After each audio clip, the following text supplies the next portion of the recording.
Hi everyone, welcome back to Cardvoyant. I'm Kris and I'm your Cardvoyant, and today I have another reading video for you. So thank you very much for being here. Thank you for being interested in tarot. Thank you for being part of the Cardvoyant community that we are building and building and building. So I really appreciate it. So a few days ago, my cousin asked for a reading. Now, I've read for him for many years. He lives a couple states away. So I often do this kind of reading for him, which is an audio recorded reading. This really is the most common type of reading I give. I will record the reading and then send the person, in this case my cousin, um, an audio recording along with a photo of his cards. Now, my cousin is currently working in the critical care ICU unit of one of the local hospitals where he lives. And of course, like I'm sure all of you wonderful people who are doing things like that, he's under a lot of stress. He's working 12-hour days, he's working mostly with COVID patients. So there was a lot to the reading, but I asked him for permission to play for you this very beginning of the reading. This is the first card that he had, and it was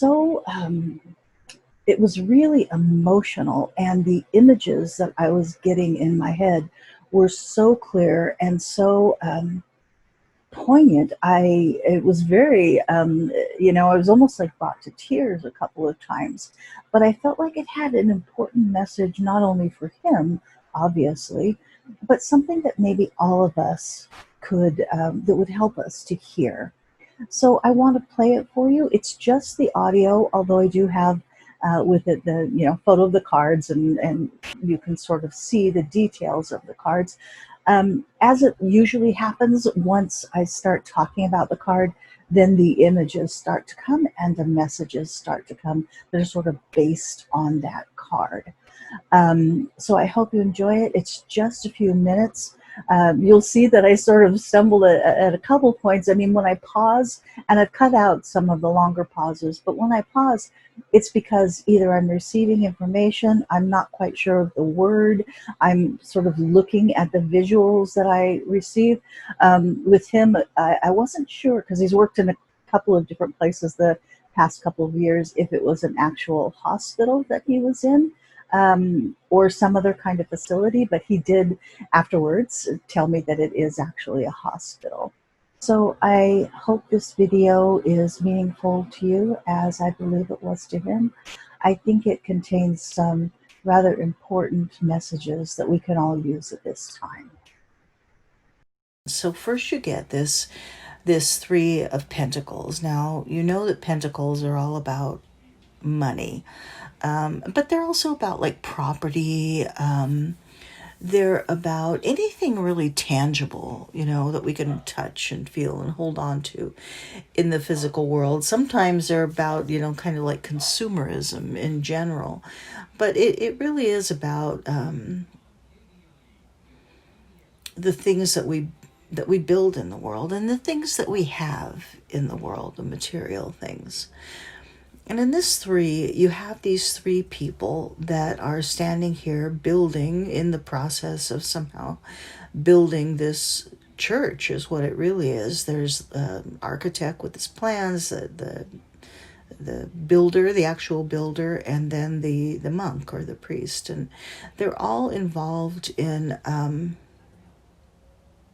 the building of this church, this edifice. And it's interesting because this is talking about where you work. I'm not quite sure if it's like actually a hospital. I think it is. Or maybe you would consider it, I think it's a hospital. You didn't tell me, but that doesn't really matter. But it is talking about like where you work, because it's funny because even though it's a hospital, it's coming across as a church. It's very poignant what they're saying, this is your guides, but I also feel like there's sort of guides that are very involved in the situation. I call them my, the pandemic guides. And what they're saying is this is the closest. It makes me kind of emotional. This is the closest to what an actual church is on what an actual place of God is on the earth right now. Because this is a place where people are the closest to God, and where God and angels, as it were, spirits and spirit guides, spirit helpers, where they are closest to humanity right now. What I see is corridors of sick people and rooms of sick people and angels ministering. I don't know how else to describe it. I know that's very churchy terms, but that's what's happening. These souls ministering and helping people and welcoming people and trying to comfort people, and often just being there, even though they can't really be of physical comfort. And oftentimes, people don't quite know they're there, and yet they do. They really do. It's what they're saying is it's hallowed ground. That's exactly the words that they say. It's very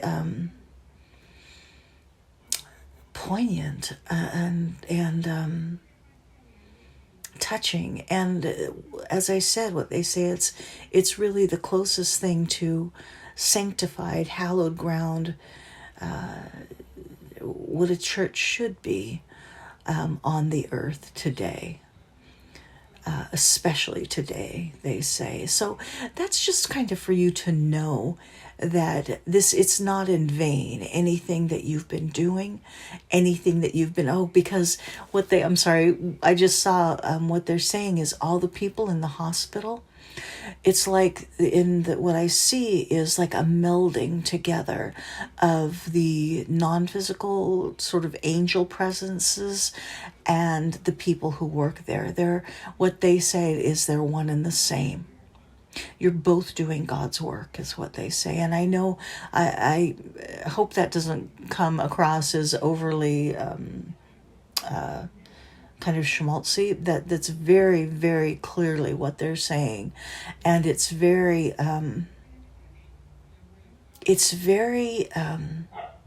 special. It's these places, and there are many of them, but you're working definitely in one of them, where where eternity meets the mortal.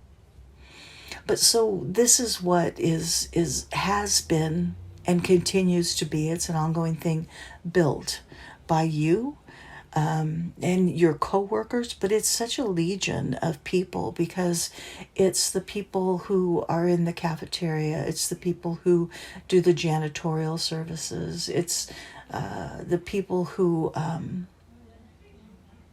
volunteer. You have volunteers. Do people still volunteer? It's I just see all of these people, and they're all actively involved in this, and it's like entering into a temple when you're there, because that's how close the spirit world is. And what they're saying is there's a lot of like false sort of houses of spirituality, but this is where real spirituality lies. Sorry, it's such an interesting thing, an idea and visual. I kind of like to go on and on about it, but for your sake, I won't, because you've got these other cards here. So there you have it. I hope that you enjoyed the video. I hope that it was as meaningful to you as it was to me and to my cousin. And I will say thank you to him for allowing me to share it with you. I do have some other videos coming up, including another Jacob's Journal entry and another video with my sisters that is related to Jacob's Journal and something that I'm thinking of trying out. So hopefully I'll get some feedback on that from you. And I'll have some other things coming up too, as well as a Psychic Sisters video that I promise we're getting to with our schedules. It can be a little bit crazy, but we're going to try and do another Psychic Sisters video very soon. So thank you for watching. Thank you for subscribing. Thank you for all of your lovely comments, and especially for being part of this community that we're trying to build that is all about spirituality and connection. So with that, I will just say, as I always do, please take care of yourself. Please take care of others. And until next time, bye for now.